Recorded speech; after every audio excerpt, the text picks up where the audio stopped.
Very good morning. మీ railway ఎగ్జామ్స్లో తప్పకుండా కనిపించబోయే ప్రశ్నలు ఇవే. అందులో second class train problems part 2. Previous క్లాస్లో కనుక చూసినట్లయితే మనం ట్రైన్కి సంబంధించి ట్రైన్కి రిలేటెడ్గా చెట్టు, స్తంభము, బ్రిడ్జ్, మనిషి, ఆ మనిషిలో కూడా మోషన్లో ఉన్న మనిషి, నిలబడ్డ మనిషి, ఎదురుగా వస్తున్న మనిషి, తనతో పాటే వస్తున్న మనిషి గురించి మనం డిస్కస్ చేయడం జరిగింది. సో ఈ క్లాస్లో ట్రైన్కి మరియు ట్రైన్కి రిలేషన్కి సంబంధించిన ప్రశ్నలు చూడబోతా ఉన్నాం. మీలో చాలామందికి ఈ ప్రాబ్లమ్స్ చేస్తారు కావచ్చు, ఫార్ములాస్ బట్టి, ట్రిక్స్ని బట్టి, బట్ యాక్చువల్గా ఆ ప్రాబ్లం ఏంటి అనేది మీలో ఒక 60 to 70% మెంబర్స్కి నిజంగా తెలియదు. ఎందుకంటే నన్ను స్టూడెంట్స్ డౌట్ అడిగినప్పుడు నేను అడిగేది వాళ్ళని, బట్ ఎవరు ఎక్స్ప్లెనేషన్ అయితే సరిగా ఇవ్వలేదు. సో వితిన్ 5 secondsలో చేయొచ్చు అండి, నాట్ ఏ ఇష్యూ. డెఫినెట్లీ మీరు ఈ 2 క్లాసెస్ కనుక చూసినట్లయితే ప్రతిరోజు జరిగే 3 షిఫ్ట్లలో ఒక షిఫ్ట్లోనైతే ఈ ప్రాబ్లం ఉంటుంది. అండ్ లాస్ట్ ఎక్స్టెన్షన్ అండి ఆఫర్కి మళ్ళీ పెంచే సమస్యే లేదు, ఇది మాత్రం షూర్గా. మళ్ళీ ఆఫర్ ఎక్స్టెండ్ చేసే అవకాశమే లేదు. జస్ట్ రైల్వే కోర్సెస్ 400 రూపీస్, మీ ఎగ్జామ్స్ అయిపోయేంత వరకు. GK, polity, chemistry, science, school notes ఇవన్నీ కూడా for all competitive exams and arithmetic for railway exams. తీసుకోవాలనుకునే వాళ్ళ యాప్ లింక్ డిస్క్రిప్షన్లో ఉంటుంది. లాస్ట్ బెంచర్స్ హబ్ అనే యాప్, టెలిగ్రామ్ ఛానల్లో కూడా జాయిన్ అవ్వండి. మీరు ఈ లాస్ట్ బెంచర్స్ హబ్ అనే యాప్ని డౌన్లోడ్ చేసుకొని తీసుకోవచ్చు. మళ్ళీ ఎక్స్టెండ్ చేసే అవకాశమే లేదు. సండే రేపు midnight 12 o'clock క్లోజ్ అయిపోతుందండి, ఆల్రెడీ షెడ్యూల్ చేశాను. ఓకేనా, రైట్. సో లాస్ట్ క్లాస్లో మనం 10 క్వశ్చన్స్ చూసాం, 10 మోడల్స్. మనం ప్రీవియస్గా కనుక చూసినట్లయితే speed is equal to distance by time. ఈ విధంగా స్పీడ్, డిస్టెన్స్ ఇచ్చి టైం ఫైండ్ అవుట్ చేయొచ్చు, లేదా డిస్టెన్స్ టైం ఇచ్చేసి స్పీడ్ ఫైండ్ అవుట్ చేయొచ్చు, లేదా స్పీడ్ టైం ఇచ్చేసి డిస్టెన్స్ ఫైండ్ అవుట్ చేయొచ్చు అండి. ఓకేనా. సో మనం అన్నీ కూడా టైమే ఫైండ్ అవుట్ చేస్తూ ఉన్నాం కనుక ఈ క్లాస్లో కూడా టైమే ఫైండ్ అవుట్ చేద్దాం. ఎందుకంటే మనకి డిఫరెన్స్ అనేది తెలుస్తూ ఉంటుంది question to question. Okay, so చూద్దాం ఒకసారి. ఫస్ట్ క్వశ్చన్ కనుక అబ్జర్వ్ చేస్తే 450 మీటర్ పొడవు గల ఒక రైలు 36 km/h వేగంతో వెళ్తుంది. మనం ఏమని చెప్పాను, మీటర్లు ఉన్నప్పుడు మీటర్ పర్ సెకండ్, కిలోమీటర్ ఉన్నప్పుడు km/h అనేది మార్చుకోవాలి. సో ఇక్కడ మీటర్ పర్ సెకండ్ అంటే ఏమవుతుందండి, 36 km/s, 10 m/s. ఇక్కడ 54 అంటే 15 m/s. ఓకేనా, ఇంటూ 5/18 వేస్తే సరిపోతుంది. ఓకే, వేగంతో వెళ్తుంది. మరియు మరొక 300 మీటర్ల పొడవు గల మరొక రైలు 15 m/s వేగంతో వెళ్తుంది, ఒకే దిశలో వెళ్తుంది. అయినా రెండవ రైలు మొదటి రైలు దాటడానికి పట్టే సమయం ఎంత అంటా ఉన్నాడు. ఎప్పుడైనా కూడా క్రాసింగ్ అనేది ఎప్పుడు జరుగుతుందండి, స్లోగా ఉండేటోడు ఫస్ట్ వెనకాల ఉంటే వాడు క్రాస్ చేసినట్లు, అంతేనా. సో అది పర్టికులర్గా ఈ పిక్చర్ డయాగ్రామ్ ఎట్లా ఉంటుందంటే, ఇక చూడండి, 450 మీటర్ పొడవు గల ఒక రైలు, ఇది స్లోగా ఉంది కదా, ఇది లాస్ట్ బాక్స్, ఇది ఇంజన్. ఒక రైలు మరొక 300 మీటర్ల పొడవు గల రైలు. సో చూడండి, ఇక్కడ ఉందన్నట్టు, ఇది ఒక ట్రాక్ మీద ఉంది, ఇది ఒక ట్రాక్ మీద, ఈ విధంగా ఉందండి. ఓకేనా, ఎగ్జాక్ట్లీ పిక్చర్ డయాగ్రామ్ వచ్చేసి ఇది. ఓకేనా, అయితే మనకి స్పీడ్ ఎక్కువ దేనికి ఉందండి, దీనికి ఉంది 15 m/s, దీనికి 10 m/s. ఇప్పుడు ఇదే కదా, రెడ్దే కదా, బ్లూ కలర్ దాన్ని దాటాలి అంటే కొంత సమయం తర్వాత ఏమవుతుందండి, పర్టికులర్ పిక్చర్ వచ్చేసి ఈ విధంగా అయిపోవాలి. నేను చిన్నగా రాస్తున్న డయాగ్రామ్, పర్టికులర్ పిక్చర్ ఏ విధంగా కావాలి, ఈ విధంగా కావాలి, అప్పుడే మనం ట్రైన్ క్రాస్ చేసింది అంటాం. క్లియర్. సో మనం క్వశ్చన్ తెలుసు, ఫార్ములా తెలుసు, టైం ఈజ్ ఈక్వల్ టు ఏమవుతుందండి, డిస్టెన్స్ బై స్పీడ్. మీకు నిన్న చెప్పాను, డిస్టెన్స్ అనేది క్వశ్చన్లో మనకి ఎంత ఉంటే అది రాసేయండి అని చెప్పాను కదా, అవునా, చెప్పానా లేదా, రైట్. ఒక లైక్ చేయండి. డిస్టెన్స్ ఏం కనిపిస్తూ ఉంది మనకి, 450 ఇక్కడ కనిపిస్తూ ఉంది, ఇక్కడ 300 కనిపిస్తూ ఉంది. 750 బై స్పీడ్, స్పీడ్ అనేది ఇక్కడ ఒకే దిశలో ఉన్నది. ఒకే దిశలో ఉన్నప్పుడు రిలేటివ్ స్పీడ్ ఏమవుతుందండి? Minus bigger minus smaller, bigger speed minus smaller speed. 15 minus 10 5, that is equal to 5 1 5 5 5 25. So 150 సెకండ్స్లో ఈ రెడ్ కలర్ ట్రైన్ అనేది బ్లూ కలర్ ట్రైన్ని క్రాస్ చేస్తూ ఉంది. సింపుల్. నెక్స్ట్ క్వశ్చన్ చూడండి. డిఫరెన్స్ తెలుసుకోండి. చూడడం అంటే బ్లైండ్గా ఫాలో అవ్వడం కాదు. 450 మీటర్ పొడవు గల రైలు 36 కిలోమీటర్ పర్ వేగాన్ని కలిగి ఉంది, అంటే 10 మీటర్ పర్ సెకండ్. 300 మీటర్ల పొడవు గల రైలు 54 కిలోమీటర్ పర్, అంటే 15 మీటర్ పర్ సెకండ్ వేగాన్ని కలిగి ఉంది. రెండు రైళ్ళు కూడా ఒకే దిశలో ప్రయాణించడానికి సిద్ధంగా ఉన్నాయి. కానీ 450 మీటర్ల పొడవు గల రైలు 450 మీటర్ల ముందుంది. రెండవ రైలు మొదటి రైలుని దాటడానికి ఎంత సమయం పడుతుంది అంటా ఉన్నాడు. ఏమన్నాడంటే 450 మీటర్ ట్రైన్ అంట ఇక్కడ ఉంది. ఇక్కడ ఏముంది? 300 మీటర్స్ ట్రైన్ ఇక్కడ ఉంది.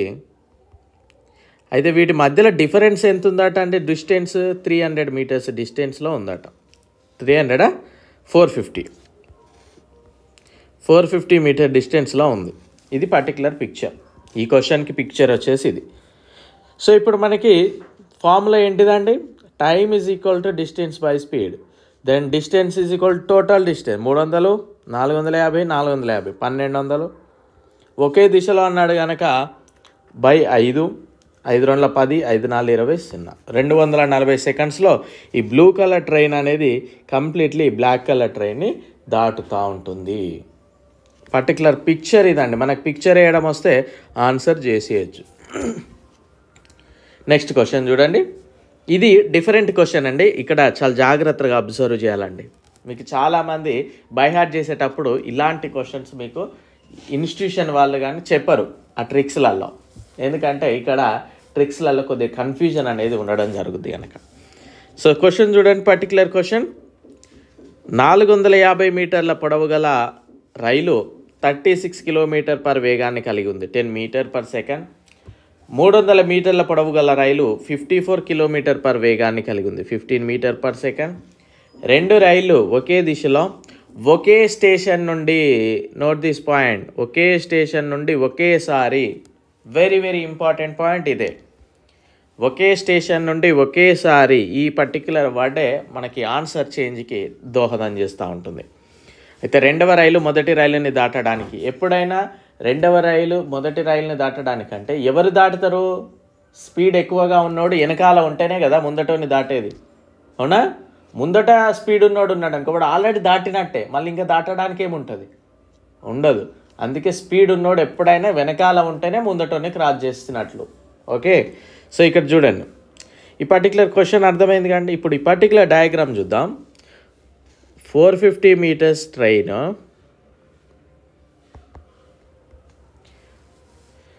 300 మీటర్ల పొడవు గల రైలు ఒకే దిశలో ఒకే స్టేషన్ నుండి, ఇప్పుడు ఒకటే స్టేషన్ నుండి, ఓకేనా?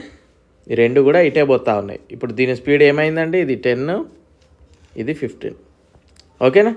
సో ఇది పర్టికులర్ కొంత టైం తర్వాత ఏం కావాలి అంటే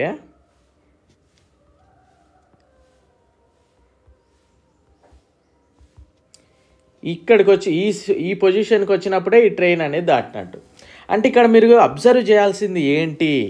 మనం సార్ ఎంతసేపు ప్రవీణ్ సార్ అది చెప్పాడు కదా, టోటల్ డిస్టెన్స్ వేసుకోండి క్వశ్చన్లో కనిపించిందంతా అని. 750/5 వేస్తాం మనం. 5 1 5 5 5 25 150 సెకండ్లు వేస్తాం. ఆన్సర్ రాంగ్ అయిపోతుంది. ఎందుకంటే ఇక్కడ చూడాలి, చాలా జాగ్రత్తగా చూడండి. ఇక్కడ బ్లూ కలర్ ట్రైన్ అనేది ఆల్రెడీ ఎల్లో కలర్ని 150 మీటర్స్ క్రాస్ చేసింది. క్లియర్? అవునా? చాలా జాగ్రత్తగా అబ్జర్వ్ చేయాలమ్మా. ఓకే, అంటే మిగిలింది ఎంత ఉంది? జస్ట్ 350 మాత్రమే ఉందా? 300 మాత్రమే ఉండడం జరిగింది. క్లియర్? 300 మాత్రమే ఉంది. మీకు ఇక్కడ క్లియర్గా ఎక్స్ప్లెయిన్ చేస్తాను చూడండి. ఇప్పుడు ఇదే ట్రైన్ ఇట్లా ఉందనుకోండి,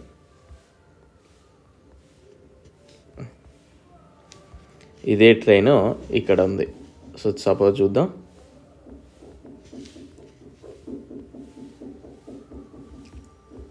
క్లియర్? యా, 1 సెకండ్ అండి, మీకు ఇటు సైడ్ వేస్తాను, అప్పుడు మనకి రెండిటి డిఫరెన్స్ తెలుస్తుంది. ఓకే,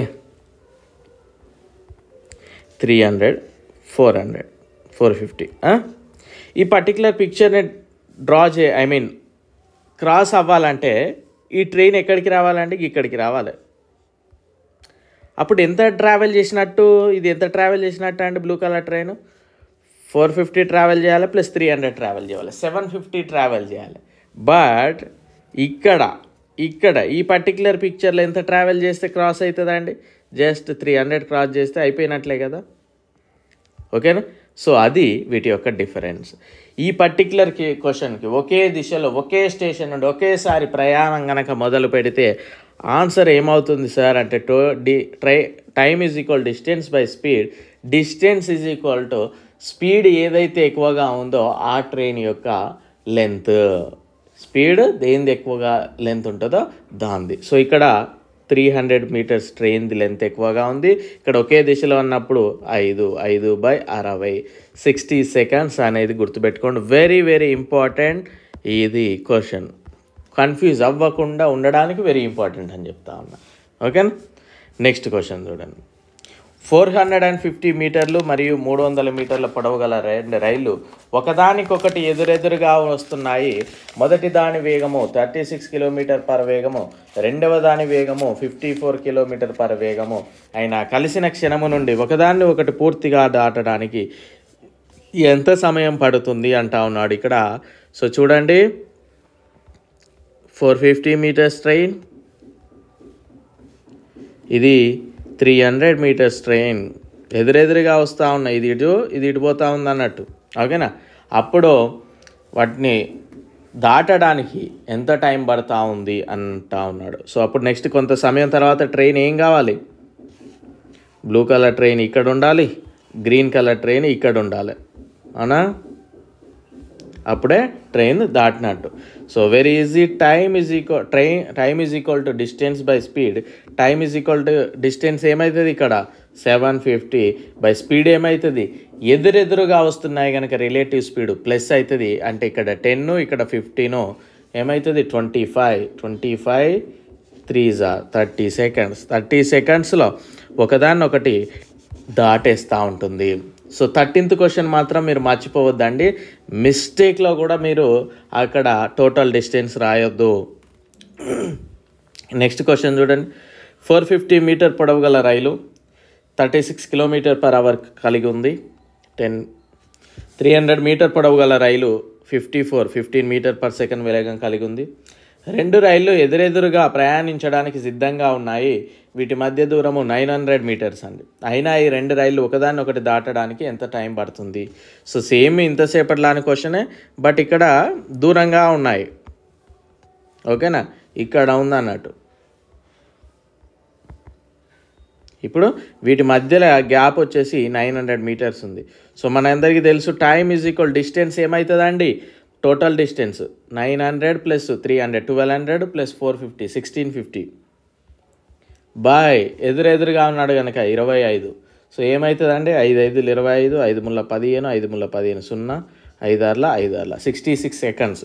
సో మీరు ఈ పర్టికులర్ క్వశ్చన్ నుండి T is equal to length of the speed train, length of the slower speed train by length of the speeds S1 plus S2 ఇవన్నీ కూడా మనం ఫైండ్ అవుట్ చేయొచ్చు. ఇందులో ఏ మూడు అన్ని ఇచ్చి ఒక్కటి గ్యాప్ ఇచ్చి అది ఫైండ్ అవుట్ చేయమన్నా ఈజీగా చేయొచ్చు. ఓకేనా? మళ్ళీ ప్రతిదానికి ఒక క్వశ్చన్ అనేది మనకి టైం అనేది లేదు, అవసరం కూడా లేదు యాక్చువల్గా, మీరు పర్ఫెక్ట్గా నేర్చుకుంటే. నెక్స్ట్ క్వశ్చన్ చూడండి. 450 మీటర్ పొడవు గల రైలు 36 కిలోమీటర్ పర్ వేగం కలిగి ఉంది, అంటే 10 మీటర్ పర్ సెకండ్. 600 మీటర్ పొడవు గల రైలు మరొక రైలు 400 మీటర్ల దూరంలో ఆగి ఉంది. అయినా ఆగి ఉన్న రైలుని మరొక రైలు ఎంత సమయంలో దాటుతుంది? సో ఇక్కడ చూడండి, చాలా జాగ్రత్తగా అబ్జర్వ్ చేయండి. ఇంతసేపు మోషన్లో ఉన్న ట్రైను, ఇప్పుడు ఆగి ఉన్న ట్రైను. సో ఇక్కడ ఆగి ఉన్న ట్రైన్ ఇక్కడ ఉందండి. ఇక్కడ గ్యాప్ వచ్చేసి 400 మీటర్స్ ఉంది. ఇక్కడ ట్రైన్ ఉంది, యాక్చువల్గా ఇంకో ట్రైన్. ఇప్పుడు దీని స్పీడ్ ఏం లేదు మనకి. సో ఇప్పుడు ఏమవుతుంది, టోటల్ డిస్టెన్స్ అవుతుంది 600 + 400 1450 కంప్లీట్కి by 10 that is equal 145 seconds. ప్రతి ఒక్కరు కూడా డిఫరెన్స్ తెలుసుకోండి, క్వశ్చన్ టు క్వశ్చన్ డిఫరెన్స్ తెలుసుకోండి అమ్మ, ఓకేనా. ఇమేజ్ కూడా మీకు వేస్తూ ఉన్నాను, ఈజీగా అర్థమవుతుంది. వీడియో లైక్ చేయండి, లైక్ చేయడం ఫ్రాక్షన్ ఆఫ్ సెకండ్, ఓకేనా. ఎవరికో చెప్తున్నారు మనకు కాదు కదా, లేకపోతే మనకి ఏమైనా ఫ్రీగా చెప్తున్నాడు అని కాకుండా ఒక సెకండ్లో లైక్ షేర్ చేసినట్లయితే చాలా సంతోషిస్తా. నెక్స్ట్ 450 మీటర్ పొడవు గల ఒక రైలు 10 మీటర్ పర్ సెకండ్ కలిగి ఉంది. డిఫరెన్స్ చూడండి క్వశ్చన్ టు క్వశ్చన్, అందుకే మీకు సేమ్ వాల్యూస్ వేసాను. 600 మీటర్ పొడవు గల మరొక రైలు 450 మీటర్ల పొడవు గల రైలు ముందు ఆగి ఉంది. అయినా ఆగి ఉన్న రైలుని మరొక రైలు ఎంత సమయంలో దాటుతుంది? సో ఈ క్వశ్చన్ చూడండి, ఈ క్వశ్చన్ యొక్క డిఫరెన్స్ మీకు అర్థమవుతుంది. ఇక్కడనే ఉంది అన్నట్టు 450 ఇట్లా, ఓకేనా. సో అప్పుడు టైమ్ ఈజ్ ఈక్వల్ టు ఏమవుతుందండి, distance by speed. Distance is nothing but total distance. ఇక్కడ 1050 బై 10 105 సెకండ్స్. ఓన్లీ మనకు 13th క్వశ్చన్ ఏదైతే ఉందో అది మాత్రమే టోటల్ డిస్టెన్స్ దగ్గర ఎక్సెంప్షన్ అవుతుంది అంతే, ఓకేనా. నెక్స్ట్ క్వశ్చన్ 450 మీటర్ పొడవు గల రైలు 36 km/h కలిగి ఉంది, అంటే 10 మీటర్ పర్ సెకండ్. 600 మీటర్ పొడవు గల మరొక రైలు 450 మీటర్ పొడవు గల రైలు పక్కన ఆగి ఉంది. అయినా ఆగి ఉన్న రైలును మరొక రైలు ఎంత సమయంలో దాటుతుంది? సేమ్ ఇంతసేపట్లా క్వశ్చన్ మనం ఎప్పుడైతే చెప్పాను కదా, ఇది ఒక్కటి మాత్రం దీంట్లో నుండి తీసేయండి అని టోటల్ డిస్టెన్స్, సేమ్ అదే క్వశ్చన్. ఇక్కడ ఏమన్నాడంటే 600 మీటర్స్ ట్రైన్ ఇది, ఇక్కడ ఉంది 450ది, పక్కనే ఆగి ఉందన్నాం కదా. సో ఇలా ఉన్నప్పుడు ఏమేసాము, టైమ్ ఈజ్ ఈక్వల్ డిస్టెన్స్ ఏమిచ్చాము, స్పీడ్ ఏదైతే ఎక్కువ ఉందో అది స్పీడ్ ఆబ్వియస్లీ ఇదే, ఎందుకంటే ఇది ఆగిపోయింది కనుక. So that is equal 450 by speed ఎంత 10, దట్ ఈజ్ ఈక్వల్ 45 సెకండ్స్, ఓకేనా.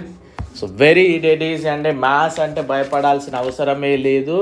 మనం మ్యాథ్స్ చాలా నీట్గా బట్టీలు పట్టే విధంగా చెప్పను, అర్థమయ్యేలా చెప్పడం ఉంటుంది. ప్రతి ఒక్కరు కూడా ఆఫర్ని తీసుకోండి, మీ లైఫ్లో ఎన్నో ఖర్చు అవుతూనే ఉంటాయి. Definitely 400-500 rupees for up to me exam వరకు, అంటే మీరు డైలీ చదువుకోవచ్చు, చాలా ఇన్ఫర్మేషన్ ఉంటుంది. ఇంకా క్లాసెస్ చెప్తా ఉన్నాను, నాకు సరిగా టైం లేక కొద్దిగా డిలే అవుతూ ఉంది, బట్ చెప్పడానికి చెప్తూనే ఉన్నాను. ప్రతి ఒక్కరు తప్పకుండా ఫాలో అవడానికి ప్రయత్నం చేయండి. సో మనం ఈ క్లాస్ నుండి time is equal to distance by speed అంటే అన్ని ఫైండ్ అవుట్ చేయొచ్చు అండి. ఇందులో ఎక్కువ స్పీడ్ ఉన్నది ఫైండ్ అవుట్ చేయొచ్చు, తక్కువ స్పీడ్ ఉన్నది ఫైండ్ అవుట్ చేయొచ్చు, ఇందులో ట్రైన్స్ లెంత్ ఫైండ్ అవుట్ చేయొచ్చు, బ్రిడ్జ్ లెంత్ ఫైండ్ అవుట్ చేయొచ్చు, ప్లాట్ఫామ్ లెంత్ ఫైండ్ అవుట్ చేయొచ్చు, అన్నీ కూడా మనం ఫైండ్ అవుట్ చేయొచ్చు, అది మాత్రం మర్చిపోవద్దు. And I wish you very good luck. Thank you, all the best.